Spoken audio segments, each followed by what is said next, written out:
नमस्कार, आप देख रहे हैं पीके टाइम्स। मैं हूं अजय जाखड़। पश्चिमी राजस्थान की राजनीति में एक बार फिर ये साफ हो गया है कि यहां फैसले केवल नक्शों पर नहीं होते, वे दिलों और दिमागों में भी हलचल पैदा करते हैं।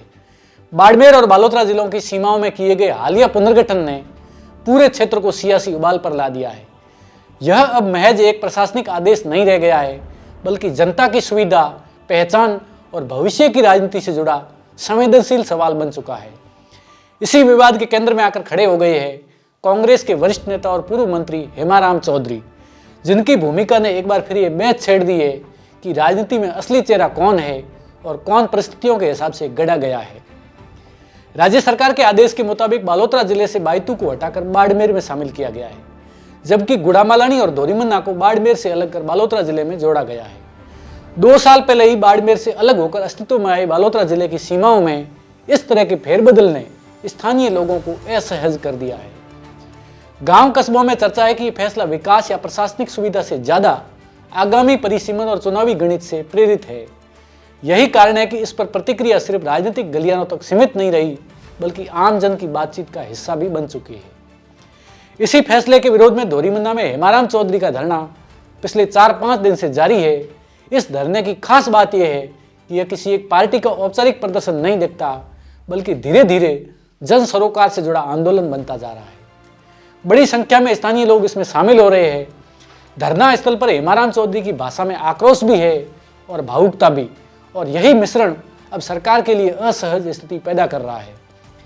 हेमाराम चौधरी का राजनीतिक व्यक्तित्व हमेशा से परंपरागत सत्ता राजनीति से अलग रहा है। 6 बार के गुड़ामालानी विधायक, नेता प्रतिपक्ष और मंत्री रह चुके हेमाराम को उनकी सादगी, स्पष्टवादिता और अपनी ही पार्टी और सरकार के खिलाफ जनहित से जुड़े मुद्दों पर खुलकर बोलने के लिए जाना जाता है। 2023 के विधानसभा चुनाव से पहले उम्र का हवाला देकर चुनाव न लड़ने का फैसला भी उनकी इसी छवि को मजबूत करता है। आज की राजनीति में सत्ता और टिकट से खुद दूरी बनाना असामान्य माना जाता है, और यही वजह है कि हेमाराम चौधरी को समझ पाना कई लोगों के लिए आसान नहीं है। राजनीतिक विश्लेषकों के बीच अक्सर यह तुलना होती रही है कि जैसे महात्मा गांधी पूरी तरह साधु या वैरागी नहीं थे, वैसे ही हेमाराम चौधरी को भी सिर्फ त्याग और सादगी के खांचे में नहीं बांधा जा सकता। गांधी सत्ता के भीतर रहकर सत्ता को नैतिक चुनौती देते थे, और हेमाराम भी स्थानीय स्तर पर उसी तरह की राजनीति करते नजर आते हैं। यही कारण है कि उनका प्रभाव पदों से ज्यादा जन विश्वास पर टिका दिखाई देता है। यह इलाका पहले भी ऐसे आंदोलनों का साक्षी रहा है, जहां प्रशासनिक फैसलों के खिलाफ जन भावनाएं खुलकर सामने आई है। हेमाराम चौधरी सादगी के साथ धरना स्थल पर डटे रहने और आमजन के साथ खड़े होने के लिए पहले भी चर्चित रहे हैं। एक बार बाड़मेर जिला मुख्यालय पर आमजन से जुड़े एक मुद्दे पर उन्होंने धरना स्थल पर रात बिताकर वहीं भोजन किया था और स्थानीय मुद्दे को प्रदेशव्यापी चर्चा में बदल दिया था।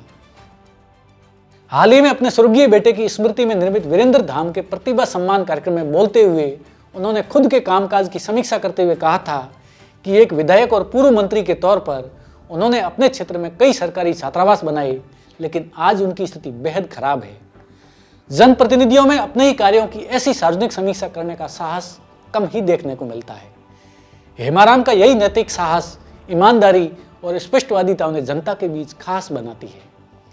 इस पूरे घटनाक्रम के दूसरे छोर पर खड़े हैं भजनलाल सरकार के प्रभावशाली मंत्री और स्थानीय गुड़ामालानी विधायक के बिश्नोई। सरकार के भीतर उनकी मजबूत स्थिति को देखते हुए यह माना जा रहा है कि सीमा पुनर्गठन उनकी भविष्य की राजनीतिक रणनीति का हिस्सा हो सकता है।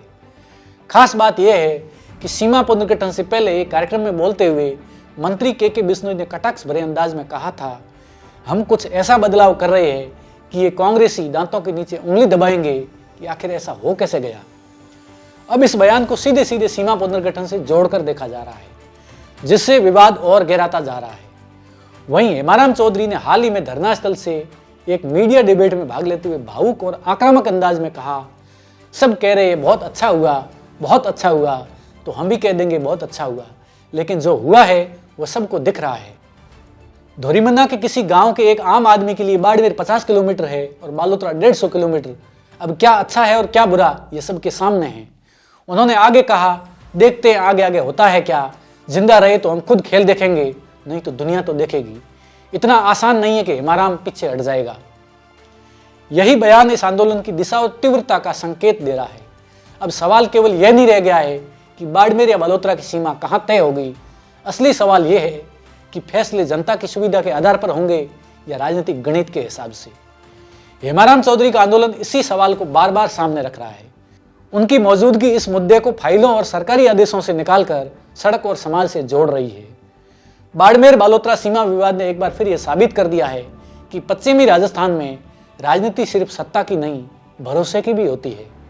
आने वाले दिनों में देखना दिलचस्प होगा कि सरकार इस विरोध को कैसे संभालती है। क्या सरकार बैकफुट पर आएगी या फिर हेमाराम चौधरी ही पीछे हटेंगे? फिलहाल इतना तय है कि यह विवाद अब केवल प्रशासनिक पुनर्गठन का नहीं, बल्कि राजनीतिक चरित्र और नैतिकता की परीक्षा बन चुका है। तो इस खबर को लेकर आपका क्या कहना है, कमेंट करके जरूर बताइए और देखते रहिए पीके टाइम्स, क्योंकि यह है राजस्थान की आवाज़।